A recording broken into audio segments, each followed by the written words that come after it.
नमस्कार, मैं हूं अवनीश कुमार मिश्रा।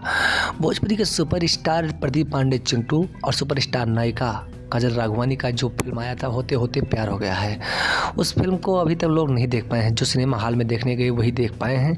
जो इसे यूट्यूब पर देखना चाहते हैं उनके लिए अभी तक कोई न सूचना आई है कि ये कब रिलीज़ होगी और न ही रिलीज़ हो पाई है। आपको बता दें कि एंटरटेनमेंट रंगीला यूट्यूब चैनल पर इसका अधिकार जो लिया गया था उसी पर ये अपलोड होगा।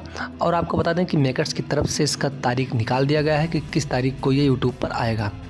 आपको बता दें कि होते होते प्यार हो गया मूवी में प्रदीप पांडे चिंटू और काजल राघवानी की लव स्टोरी वाली केमिस्ट्री दिखाई गई है, जो कि होली पर रिलीज होने के लिए तैयार है यूट्यूब पर। आपको बता दें कि सिनेमा हॉल में सबसे पहले ही 2022 में ही ये आ चुकी है। वहाँ पर जिसने नहीं देखा है उसके लिए यूट्यूब पर इंतज़ाम किया जा रहा है हमारे प्रोड्यूसर्स और मेकर्स के द्वारा।